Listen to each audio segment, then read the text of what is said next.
Adoramos o nome da pedra que esmiuça, daquele que é o desejado de todas as nações, aquele que há de voltar, Jesus Cristo de Nazaré, o nosso Deus Criador, o nosso sacrifício pelo pecado.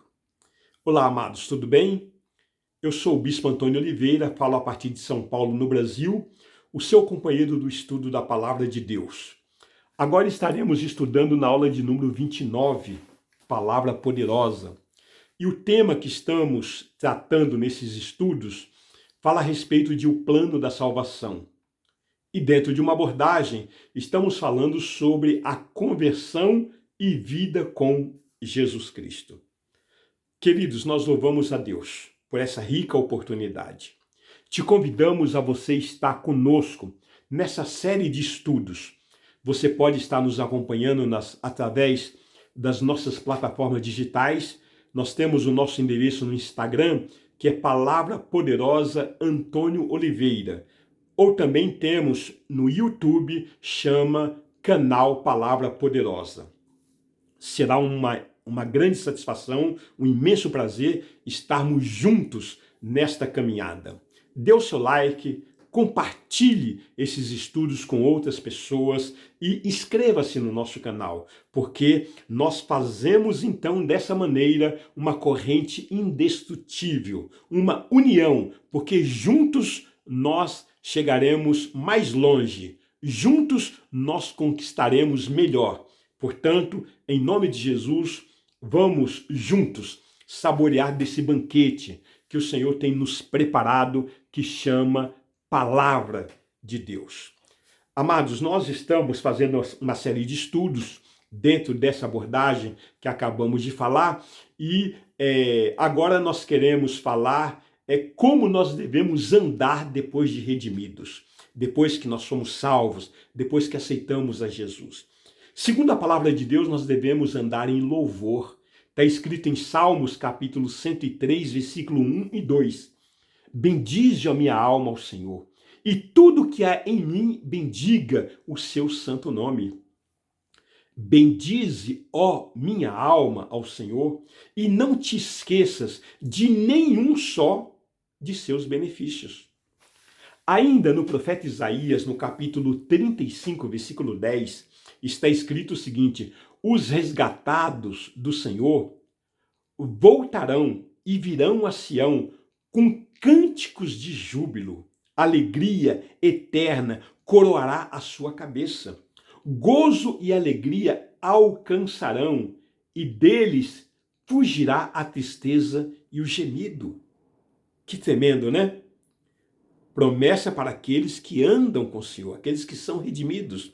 Devemos andar também em boas obras. É o que nos revela em Efésios capítulo 2, versículo 10. Pois somos feitura dele, criados em Cristo Jesus para boas obras, as quais Deus de antemão preparou para que andássemos nelas. Ou seja, nós não escolhemos o ministério. Antes da fundação do mundo, o Senhor já escolheu e nos preparou, nos designou para ele. Tito, capítulo 2, versículo 14, o qual a si mesmo se deu por nós, a fim de remir-nos de toda iniquidade e purificar para si mesmo um povo exclusivamente seu, zeloso de boas obras. Que tremendo, né? Queremos trazer uma abordagem a partir de agora, tratando sobre comunhão com Jesus Cristo. Queridos, relacionamento, ele existe independentemente do comportamento do filho. O relacionamento existe. Porém, comunhão é interrompido quando pecamos. Então, uma coisa é relacionamento, outra coisa é comunhão.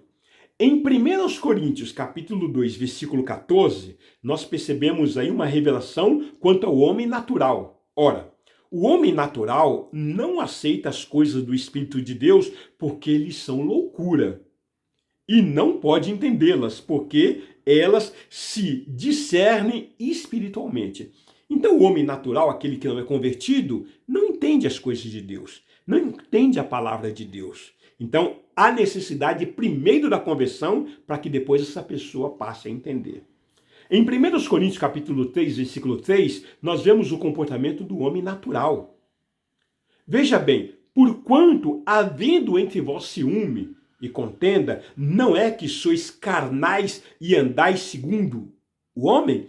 Então veja, nós percebemos aí que o homem natural, aquele que nasce nesse mundo naturalmente, ele tem comportamento mundano, comportamento natural. Para ele, o ciclo de vida, para ele, o comportamento, o desenvolvimento da história, as coisas que acontecem de uma forma natural e eles acham que é assim mesmo.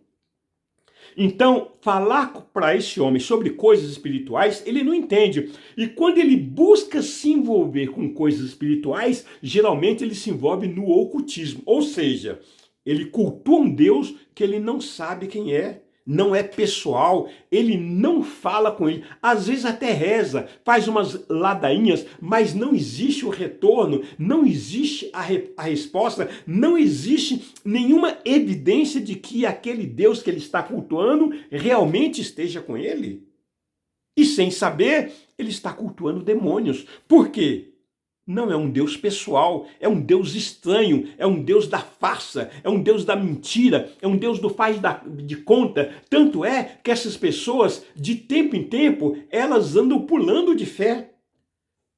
Elas acreditam em horóscopo, elas acreditam em sorte, elas acreditam em dia de azar, elas acreditam em amuleto, faz trabalho, elas fazem simpatias, leituras de mão, prognósticos, né?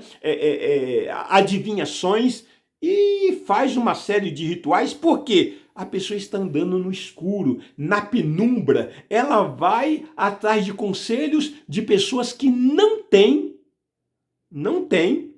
compromisso com o Espírito Santo de Deus. Então esse é o homem natural. Mas quando o Espírito Santo entra no coração desse homem e esse homem se converte, o apetite dele muda. Ele passa a lutar contra o pecado. Ele passa a não aceitar mais as coisas que o mundo lhe oferece e que tanto lhe machucaram nesse tempo, porque ele passa a experimentar o verdadeiro Deus. E por isso ele é separado, por isso que é chamado de santo. A expressão santo significa separado, separado para Deus, separado porque pertence a Deus. Por isso que nós somos os santos. Mas a religião diz que o santo é aquele que morre e faz para ele um bonequinho de barro, faz para ele um bonequinho de ferro, faz para ele um bonequinho de gesso, faz para ele um bonequinho de madeira, acende vela, carrega em procissão, faz promessa, paga ladainhas, paga compromissos para um Deus que é morto. Um Deus que tem olho, mas não vê, tem nariz, mas não cheira, tem boca, mas não fala, não tem coração, não tem vida. E assim são todos aqueles que se socorrem dessas imagens, dessas divindades. Também ficam paralisados. Veja o que diz no Salmo 15, por exemplo, você vê lá uma expressão totalmente daqueles que estão buscando a idolatria, como que eles se comportam. Portanto, queridos, nós estamos falando de um Deus real. Nós estamos falando do Criador, do Autor da vida. Nós estamos falando daquele que detém todo o controle, todo o poder em todo o multiverso. Nada absolutamente foge do seu poder, porque ele é o Todo-Poderoso. Ele é o Deus que nós conhecemos, caminhamos com ele. E se você ainda não o conhece, não experimentou o que é caminhar com o Deus verdadeiro, venha conosco. Vamos estudar juntos, entregue a sua vida a ele. Ah, bispo, mas eu não estou preparado. E quem falou que você precisa se preparar? Você não consegue se preparar. Venha como está e é ele quem vai te preparar. Assim como ele é o autor da salvação, ele te salva. Assim como ele te cura, assim como ele te liberta, tudo depende dele, tudo está no controle dele. Basta você entregar-se a ele e falar: Senhor, me ajuda. Esse fardo está muito pesado. eu não estou suportando. Eu não suporto esse casamento, eu não suporto esses filhos, eu não suporto mais esse patrão, eu não suporto mais essa empresa, eu não suporto mais a minha profissão, eu estou sem norte, eu estou sem destino, eu estou sem saber o que fazer. A vida para mim perdeu sentido. Se você está nessa situação, então cumpre-se a palavra que está escrita em Mateus capítulo 11, versículo 28. O Senhor Jesus diz: vinde a mim, todos os que estáis cansados e sobrecarregados, e eu vos aliviarei. E se você não quer vir, não pode vir, ou conhece alguém que não venha, é porque não está suficientemente cansado ainda para reconhecer que só Deus pode te livrar. Mas não precisa se cansar mais. Não precisa conhecer Deus no meio da dor. Você pode conhecê-lo pelo amor. E em amor estamos te oferecendo essa proposta maravilhosa, que é o Evangelho de Jesus Cristo. Esse convite maravilhoso. Venha para o lado dos fortes. Venha para o lado daqueles que conquistam. Venha para o lado daqueles que andam em segurança. Venham para ser santo do Altíssimo, santo de Deus. Deus te abençoe e te guarde. Até a próxima. Em nome de Jesus. Amém. Aleluia.